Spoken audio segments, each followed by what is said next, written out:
Hi, my name is TJ. My dad died of overdose on January 1st, 2011, and my mom is a recovering addict. God helped my mom, and now together we are here to help you. Now let's talk recovery. Here's your host, my mom, Susan Sexton-Wood. Hi, and welcome to Let's Talk Recovery. I'm your host, Susan Sexton-Wood. Unchained Praises is an outreach ministry that we reach out to individuals who struggle with addiction or whose family members may struggle with addiction. We want to encourage and motivate them to change their life. We want family members to understand the difference in enabling and motivating. Today, our guest is Joel Connway, and we want to welcome him to the show. Hi, Joel. Hi, how are you today? I'm good. How are you? Thank you for having me. You're welcome. We're going to start off, and I just want you to just share your testimony to begin with. Well, I was born in Connorsville, and I was born to a Christian mom, and we went to church all the time growing up. And when I was younger, I didn't really have a bad childhood at all. We went to church every week, and our whole family was really involved in church until I was 12 years old. My mom and dad got divorced, and I never realized for a lot of years why I started what I was doing. But when I was 12 and dad and mom moved out, I for some reason put it in my head that it was my fault they got divorced, that if I would have listened more, if I would have not gotten in trouble every day, that maybe they would have stayed together. And it wasn't anything that they said. It was just something that was in my head, and I never talked to anybody about it. And back then, people really didn't talk about those things, and nobody really asked if we was all right. So I never really thought about asking anybody for help. I just hid it, and my cousin moved in with us to help with the farm after Dad moved out, because Mom was working a regular job and she was working the farm. And he came out, and he was 19. He smoked dope and he drank all the time. So when I was 12, he started drinking with me and my younger sister. And Mom was gone a lot, so we had a lot of freedom through the day when we weren't in school. And she didn't, looking back now, I think she knew we did more than what I thought she did at the time. I don't think we were getting away with as much as I thought, but she just knew that there was nothing she could do to keep up with everything she had to keep up with. And she was doing a lot to try to hold the farm together and keep the family together and have enough money to do everything to feed us. And we took advantage of that. But I realized when I started drinking with him that I didn't worry about whether it was my fault or not.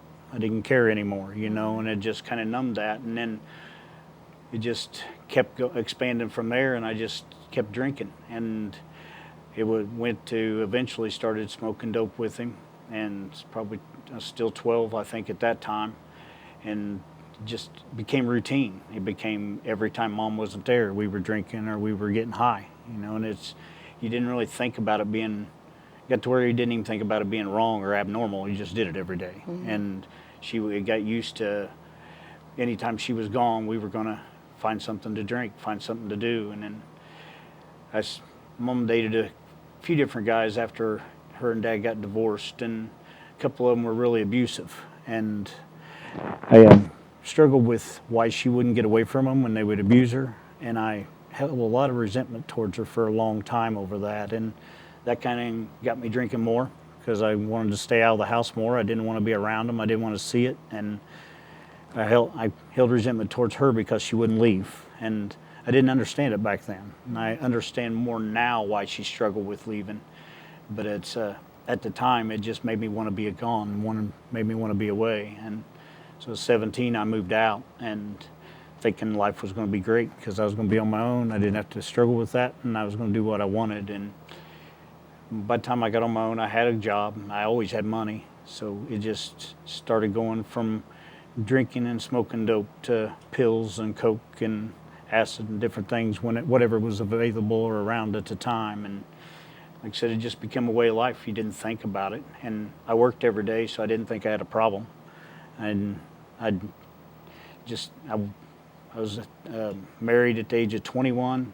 Wasn't married a year before that failed. And I can blame it all on her because she cheated on me, but I wasn't in a good place either. Right. Both of us were in addiction. Neither one of us were in a good place in her mind, and God was nowhere in my life at that time. Like I said, I grew up in church, but from the time I was 17, I quit going to church, and I never went back to church for almost 25 years.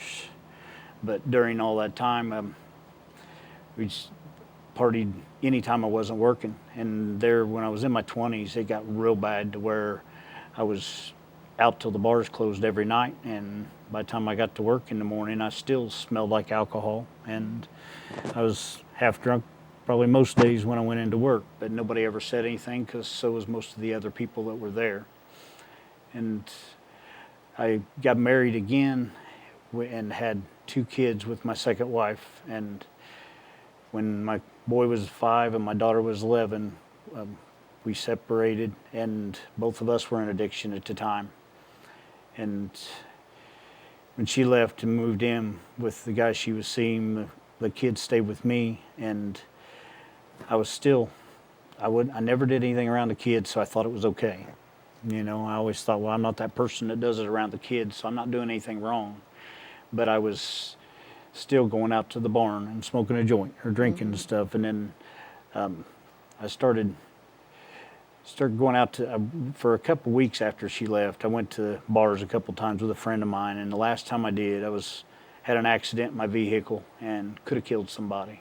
And the next morning I woke up and I thought, God, I gotta change this. I can't keep doing what I'm doing. I can't live like this. I got 2 kids to raise, and 2 beautiful kids, and they need a dad.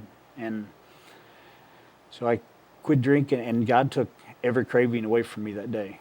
I didn't struggle with quitting anything I did at all, but I didn't even know him didn't have a relationship with him yet. But I did start taking the kids to church and trying to get them to learn what I knew we needed to be learning, and trying to get them to learn who Christ was. But I myself still didn't know who he was.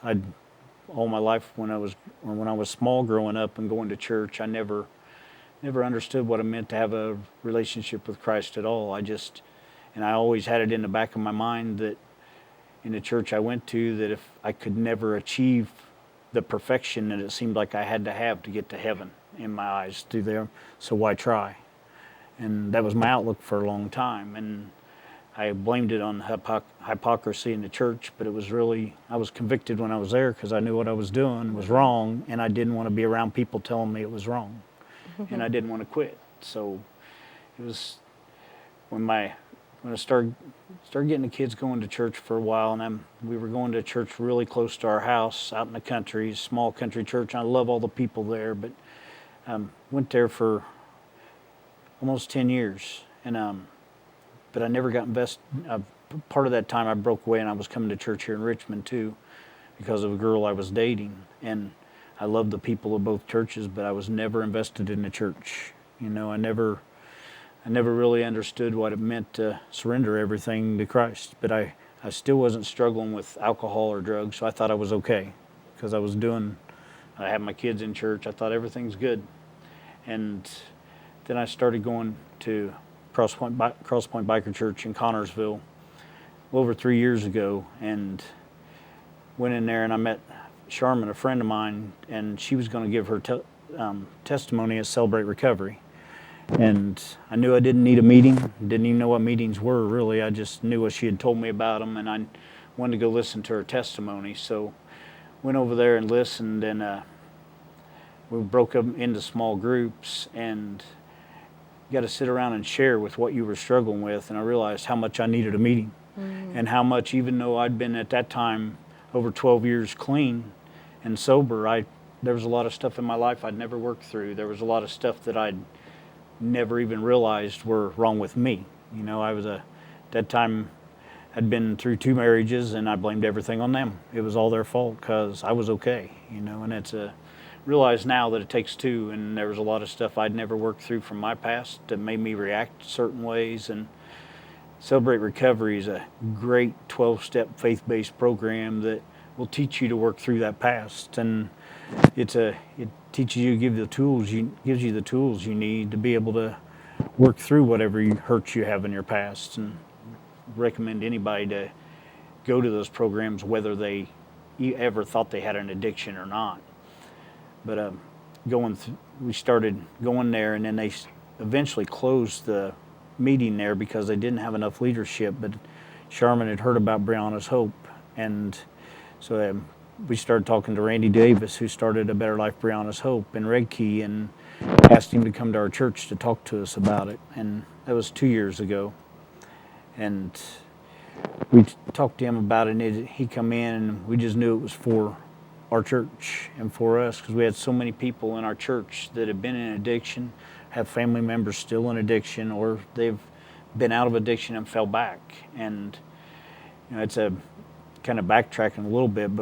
After started going to Celebrate Recovery, all the people in the church there were always serving the community. I'd never been in a church where they served everybody all the time, and I didn't realize how healing that is to be able to serve other people.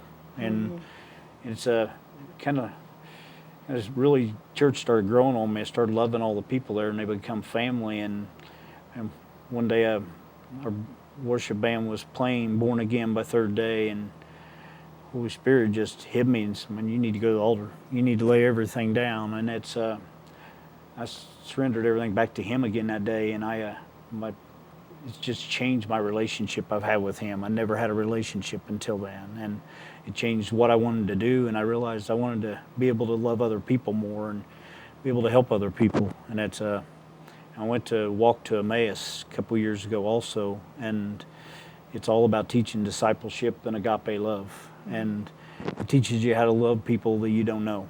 And that's been an amazing step in my journey, and it's taught me so much. And we ended up going ahead and bringing Brianna's Hope to our church 2 years ago, and it's a faith-based group, but it's participant-driven. We don't do the steps there. It's just a place for them to come and open up and share whatever they're struggling with, or if they have any victories that week, or if they don't have anything to share, we don't have somebody giving a testimony. We'll just come up with a topic like triggers, or how you cope with your triggers when you see them, and fears you have in your recovery, or just come up with different topics for them to share. But we've got a pretty good group coming now and they're really involved, and they're really good at sharing with one another. And we celebrate their clean time with them, and we give everybody that comes a blanket. We pray over the blankets, and every first-time visitor gets a blanket, and we call it a hug of love, something to give them to wrap around themselves when they're struggling. And just being able to be there and show other people that somebody does love them and they're not going to judge them has helped me heal a lot. And it feels good to be able to help other people heal. And we're not there to fix them. We're just there to love them and give them whatever tools we can if they need help and need a place to go. We try to get them all the resources we can. And one thing through Brianna's Hope, we can put them through detox and get them into rehab if they don't have any insurance and don't have the money to do so. So since 2014, all the combined chapters in Indiana and Ohio of Brianna's Hope has put over 750 people through detox. Wow. And we're getting, I think, our 41st chapter getting ready to start, and it's been a blessing to our church and a blessing to me, because everybody in that meeting has become family. And you get to know so many people at all the different towns where they have a Brianna's Hope now. We go and share at each other's meetings, and it gives you a place to where if you're out of town and you're struggling and you need somebody to talk to, you got somebody you can go see there. And that's really important, is to have other people you can reach out to when you are struggling. We lost a really good friend this week from our meeting, and she hadn't been for a little while. And when they fall away and don't come, you get really worried, and it's going to be tough. I love her to death, and there's so many wonderful people there, and it's just wish people would see that people in addiction can affect everybody, and people in addiction aren't bad people. They're not. Some people just see them as trash, but it's all of us. Every one of us, there isn't one person alive that hasn't had an addiction of some kind. It may not have been drugs or alcohol, but we all struggle with things, and we all struggle with feeling like we're not enough sometimes, or feeling like we can't do anything right, or we get anxious, we get depressed, and Brianna's Hope gave us a place to go share those things, and it's been really healing for me and helped me a lot. But like I said, when we started it, I really didn't think that I needed a meeting still, and a little bit. I felt how healing it was at Celebrate Recovery, but the more meetings we have, and every meeting I learn something now, and it's helped me heal something from my past. And it was just maybe 3 months ago that I remembered, because of something somebody was saying, when I started drinking and getting high, and why I started and what caused me to want to at the time. And I hadn't even thought about that for many, many years. I'm 52 years old, and I was 12 then. You know, I didn't even think about it. But Right. to be able to bring that out helped me understand a lot about myself. And I still got a lot to work through, and work in progress every day for sure. But I haven't struggled with wanting to use or drink or anything for almost 16 years now. Wow. And it's but I do struggle with everyday struggles. You know, I do sometimes feel like I get depressed and I let things get to me. But now I got a group of people, a big family that I can call and say, "Hey, man, I need to talk." And plus, I know certain nights of the week when I'm going to this meeting or going to that meeting, that there's people there that I'm going to be able to open up to and share with anything I'm struggling, and they're not going to judge me for it, no matter what it was. You know, and we always tell everybody that's there, I don't care if you fall down tonight, I want you there tomorrow. You know, I don't want you to ever be embarrassed about setting back or relapsing. I want you to be able to come to us and say, "Hey, I need help still," and we're going to love you the same, because everybody loves me the same every time I come through that door. And it's awesome to have that many people to support you.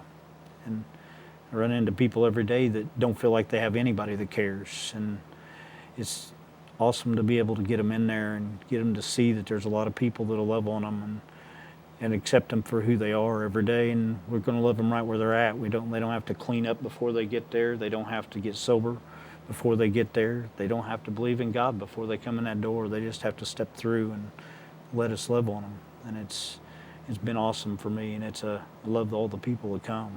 Right, and eventually they do get saved, and We've had a lot change of their life. We've had a lot of them get saved and baptized in our church, and we've really increased our church attendance because of the meeting. There's a lot of people that start coming and then started going to church, and there's also a lot of people in our church that have had struggles they never had spoke of and started coming to our meeting, and now they're getting free from those struggles because they've been able to open up about them and realize that they don't have to hide it. You know, and it's you know as well as anybody, if you hide those things, it tears you up inside. Oh yeah. And none of us can live with that shame and guilt of the things we did, and we got to be able to break free from those chains. And God helps us do that if we share. He tells us to share with one another, and doing that just heals us. But I definitely appreciate all you do too, and I appreciate you coming down and speaking when you did at our meeting. Thanks. We enjoyed being there. It was it's amazing how Brianna's Hope has grown. You said there's 41 chapters now. For those who may be watching that don't know a lot about Brianna's Hope, why was Brianna's Hope started? Brianna's Hope started in Red Key, Indiana, but a girl named Brianna D. Batiste, who was from Dunkirk, Indiana. Beautiful girl. She was a homecoming queen, cheerleader, and loved by everybody in her small town, but she developed an addiction to drugs while she was in high school. And by the time she got out of high school, she started experimenting with heroin. And she was in and out of several rehabilitations programs, but she just couldn't stay away. And then it was in June of 2014, she came up missing after she went to go see a friend. And it was almost 3 months later, I can't remember the exact date, but almost 3 months later, they found her body in Jay County Cemetery. And it was covered in leaves. A so-called friend had discarded her there after she overdosed, I think. And then Pastor Randy Davis was doing her funeral, and her celebration of life, really should call it. And when he was, her mom brought in a prayer that she had found in Brianna's journal, and Brianna had written that not long before she passed away. And in the prayer, she was talking about she didn't do what she did because she wanted to. She did it because she felt she had no other choice. And that just really struck him. And he said, I need to see what kind of help we have in the area. So he started looking around Jay County, and there just wasn't much out there to offer for anybody in addiction, a place to go, any kind of support groups. And he asked the family if he could start a program called A Better Life, Brianna's Hope. And he called it that because in her prayer, that's what she was wanting, was a better life. And she was always wanting to help other people. And so he started our first meeting 1 month later in Red Key, Indiana. And like I said, since then it's just grown a lot. And there's chapter just starting, or if it hadn't started yet, getting ready to start in Illinois also. Oh, wow. But it's you got a huge family now, and I don't even know how many members there are through each one. But like I said, there's 41 chapters now, and it's just been a blessing to our community. And I've met so many people from Red Key and Muncie and Newcastle and Knightstown, Richmond and Liberty and Waldron and all these different towns that you get to share with now, and people that you become family with. And that may be more people you can reach out to when you need help, or if you know somebody in another area needing help, just have them get a hold of. You got somebody for them to get a hold of in that area. Yeah. So you go to other meetings besides the one that you help lead this meeting. Yes. in Connorsville, right? Yep, on Tuesday nights, and usually I go to Rushville's on Wednesdays, and a lot of times we'll go to one in Cambridge on Thursday nights, and just depends on how busy the week is. But there's also one on Monday nights here in Richmond, and there's meetings every night of the week somewhere. Right. For Brianna's Hope meetings, and we also have.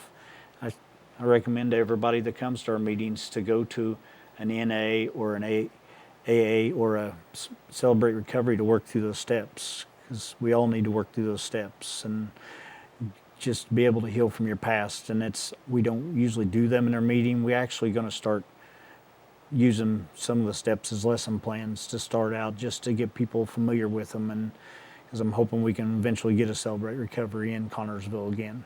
I know they do have one up here in Richmond, and they have one in Liberty. Yeah, they have. And Rushville. Liberty is on Friday nights, I Yes. believe, and then the one here in Richmond is on Thursday nights. And Sunday nights in Rushville. Okay. But usually I don't go to one every night of the week, but usually 3 or 4 nights a week. Usually go to a meeting somewhere and try to hit a couple out of town. Yeah, and the 12 steps are important. I know when I worked the steps for myself, it did a lot of healing. It's like a weight lifts off of you Yes. when you do the steps. Scripture tells us we're supposed to open up and share with one another so we can be healed. And if you hide all that in, you hide what you've done to somebody else and don't open up and talk about it and get it out and make those amends, you're going to have to avoid that person every time you see them somewhere. And you don't need that shame. And it causes you to go back into old ways and old thinking if you don't work through those things. Yeah. So what kind of hobbies do you have? That recovery is a lifestyle change. So it's not just about being sober, but it's about our whole life. Yeah. And sometimes hobbies and going to meetings and hanging out with friends and all of that combined is what helps recovery. Yeah, especially because you get exhausted with life trying to think about things too much all the time. But running's mine, and you can running, and me and a friend of mine run together a lot and run obstacle courses together, kayaking, hiking, things like that's what I like to do the most. That's good. If there's somebody that may be watching, whether it's it's somebody that may be struggling with addiction, what could you say to help them want to choose that better life? The biggest thing is you're worth it. Don't ever let anybody tell you you're not, because you have so many loved ones that are trying to cheer you on, and sometimes they get frustrated because we've stole from them, we've lied to them over and over, and they don't trust that we're going to make the right decision again. But we'll never give up on anybody, and just keep reaching out. And there's people out there that love you. There's people out there that's willing to give you a helping hand, and it doesn't matter if you have money or not. A lot of people use that as an excuse. They can't get into rehab. They can't get into this and that because they don't have the money. There's ways we can get you in whether you have money or not. And there's people out there that do care enough to help, and people that will be there for you anytime you need somebody to talk to. And you don't have to fight this alone. Right. And it's a lot of people think they don't have anybody to talk to or just feel like they're alone all the time, and try to reach out to everybody like that, because nobody wants to fight anything alone. Right. And I can remember even just my own recovery thinking that I was alone. And that was one of our logos at the beginning of Unchained Praises, is "You are not alone." Right. We used to have, we called them rallies at the beginning, "You are not alone" rallies. And that's what we wanted to show, is that nobody is alone in this fight. And there's a lot of people out there. I think we tend to make ourselves feel that we're alone, especially when we're struggling in addiction. A lot of it's in our head. Yeah. And it's one thing we always, back of our church, our Brianna's Hope Church, say surround yourself with people on the same mission as yourself. And it's all about being with people that are clean and sober, or trying to stay clean and sober. And if you stay around those people and stay away from the people you're using with, you're gonna have a lot better chance. And what's good is to see how many people that I used to party with that go to church with me now, or go to church. They've been saved, or they at least in recovery. You know, it's awesome to see that many people that you used to be drinking with all the time that you can hang out with still. 'Cause Right. everybody doesn't have that opportunity. Right. If there might be a loved one of an addict watching, what could you tell them to help? We want parents and loved ones of addicts to know that there's a difference in enabling and motivating. Oh, yeah. And we want them to motivate their loved one, but don't enable, because enable can kill their That's loved right. one. What kind of encouragement could you share with them? Just you have to make them step up. You have to make them do the right thing. You can't just give them money. You can't give them everything they ask for every time they ask for it, but you can be there and love them and give them the tools they need and point them in the right direction and show them what they need to do. And it's hard not to enable your loved ones, especially family members. My sister comes to our meeting now. She lost her son 2 years ago, well over 2 years ago, and she didn't realize until she started coming and listening to all the stories how much she'd enabled him, and she just couldn't understand why he just couldn't quit. She didn't understand that. She thought that if she could quit something, he should be able to quit it, but she never struggled with a drug or an alcohol. And when you get to heroin and meth, those things, they chemically change your brain. It's not the same as just quitting drinking Coke or chewing tobacco or cigarettes. It's Right. different, and Right. it's not so easy. And it helped them understand a lot. We have a lot of people that come to our meeting that have never been in addiction, but they come because they have loved ones that are, and they want to understand.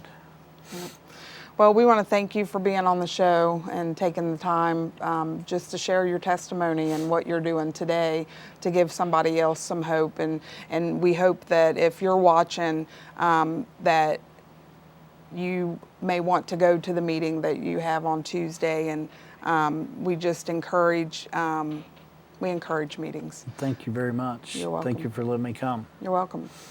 So if you are someone who might be struggling, we encourage you to just pick up the phone and let someone help you, and remember that you are not alone. We want to thank you for joining us on Let's Talk Recovery. We want to pray for you, and we want to just show you love. So thank you for watching.